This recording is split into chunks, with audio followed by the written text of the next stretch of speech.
프리다 칼로가 남편을 만날 때 남편은 이미 국민 작가 반열에 올랐던 아주 유명한 화가였습니다. 뿐만 아니라 뭐 전 세계적으로 이름을 날리던 이미 성공한 화가였었고 30대에 접어들면서 프리다 칼로가 조금 유명세를 탑니다. 작품 세계가 너무 특이하다 해가지고 미국에서부터 좀 소문이 나가지고 미국에서 뉴욕에서 전시회를 갖고 또 유럽에도 전시회를 갖자고 이렇게 초청을 받기 시작을 했어요. 그러니까 이제 조금 두렵잖아요. 자기가 갑자기 유명 작가의 반열에 올라서는데 프리다 칼로가 좀 두려움이 있었던 것 같아요. 그때 화가였던 남편이 자기 아내한테 한 말입니다. 삶이 당신에게 주는 것이라면 무엇이든지 가리지 말고 받아두도록 하시오. 죄송합니다. 제가 조금 살면서 후회되는 것들이 있어요. 그거 했어야 되는데. 그때 왜 안 했지? 라고 하는 그런 것들이요. 그때는 안 하는 게 맞겠다라고 생각을 했는데 지나고 나보니까 내 앞에 어떤 선택지로 주어진 것들은 될 수 있으면 시도해서 해보는 게 좋았다. 이게 제가 요즘에 드는 생각이에요. 그 생각 중에 하나가 한때 이제 유학을 가려고 고민을 많이 했었어요. 근데 지금 생각하니까 그때 갔었어야 돼요. 그때 갔었으면 저를 여러분이 여기서 못 만났습니다.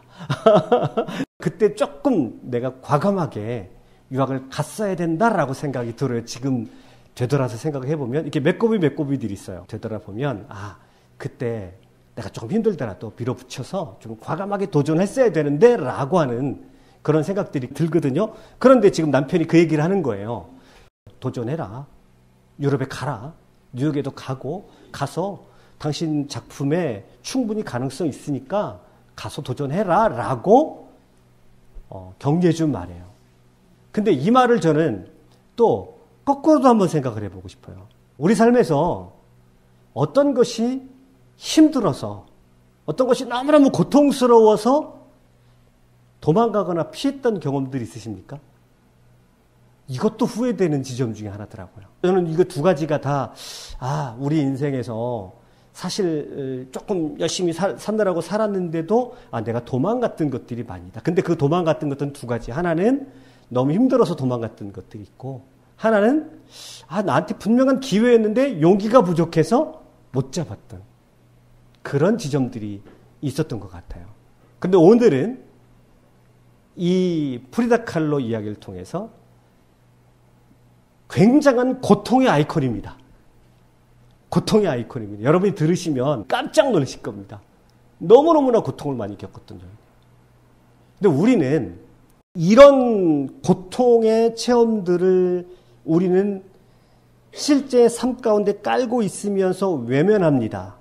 제가 여러분에게 한번 질문 던져볼게요. 조금 어려운 철학적인 얘기가 될 텐데 자본주의형 감정이 있어요. 여러분이 느끼시는 감정 중에서 중세나 고대 사람들은 겪지 않았던 감정이 하나 있습니다. 현대인들이 겪는 감정이 있어요. 그게 뭘까요?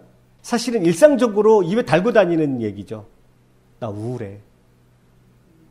우울증은요, 전형적인 현대적인 감정이에요. 사실은 중세인이나 고대인은 이 우울증을 겪지를 않아요. 왜 그럴까요? 그럼 우울증은 언제부터 나오냐면 미술작품을 볼 때 우울증이 나오는 거는 인상주의 화가들에게서 우울증이 나옵니다.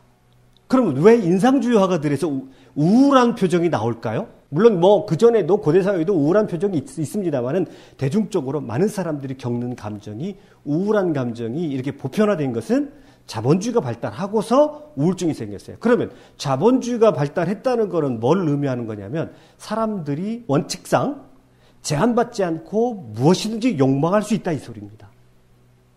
그러면 중세시대, 고대시대 이 사회는 사람들이 욕망할 수 있나요? 누구만 욕망하나요? 귀족만 욕망하겠죠. 왕만 욕망하고 왕은 아내를 무한정 가질 수 있어요. 근데 평민들은 그렇게 가질 수 있나요? 원칙상으로 신분제 사회에서는요. 많은 사람들, 일반 사람들은 욕망할 수가 없습니다. 자기 욕망을 눌러야 돼요.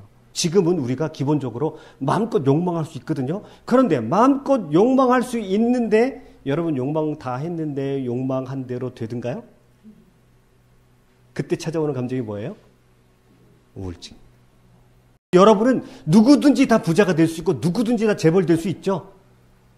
근데 누구든지 다 재벌되고 누구든지 부자가 되나요? 아니죠. 거기서 오는 상대적인 박탈감, 이것이 우울증의 기본이에요. 그럼 우울증은 왜 생기는 거예요? 어디를 봐서 긍정적인 저 높은 좋은 곳, 판타스틱한 그곳을 봐서 생기는 것인가요? 아니면 우리 삶에 실제 깔려있는 고통을 봐서 우울증이 생기나요? 판타스틱한 이 세계, 그쵸? 나의 어떤 꿈과 내 욕망, 이런 것들을 자꾸 바라보다 보니까, 이거 현실에서는 내가 이루어지지 않는단 말이에요. 그러니까 우울증을 느껴요. 그런데 밑에를 내려다보면 우울증이 안 걸려요. 밑에를 내려다보면. 그러면 여러분의 삶의 기저에 깔려있는 게 뭐냐면 삶은 고통의 수레바퀴 없이 굴러갈 수가 없습니다. 그 누구도. 이 세상은 유토피아가 아니기 때문에 그래요. 지금 여러분과 제가 살고 있는 이 세계, 막 방송에서 텔레비전 틀어보세요. 막 그러면 거기에서 온갖 판타지를 얘기하죠. 그 세계에서 다 들어가 보면 정말 누구든지 잘 살아야 되는 그런 세계인데 실제 세계에 보면 그렇지 않아요. 그렇지 않죠.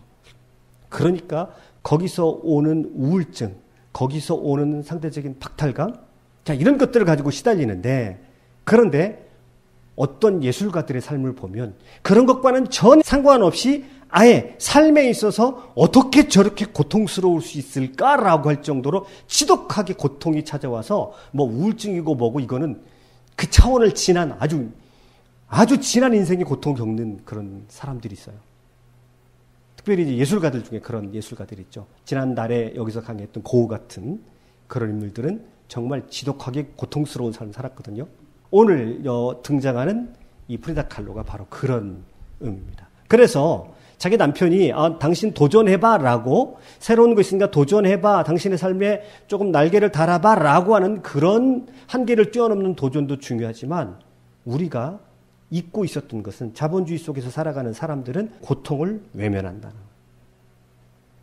고통을 외면하기 때문에, 고통을 직면하려 하지 않기 때문에 거기서 오히려 상대적인 우울증, 박탈감, 여기에 너무너무 시달리더라는 거예요.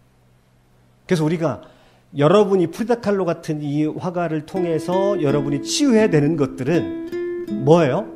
우리가 가지고 있는 막연한 어떤 기대감, 막연한 이상, 잘 될 거야, 꿈을 크게 가지면 너는 성공할 수 있어. 적극적인 사고방식을 가져봐. 그러면 네가 원하는 거 다 이룰 수 있어. 그런데 적극적인 사고방식 갖고 주문을 외우고 이래도 되든가요? 사실은 거짓말이 많이 들어가 있어요. 거기. 아니거든요. 그러면 삶을 살아갈 때 중요한 지점은 뭐냐면 사실은 조금은 우리 삶의 고통에 한번 관심을 가져보자. 고통의 눈길을 한번 줘보자는 거죠.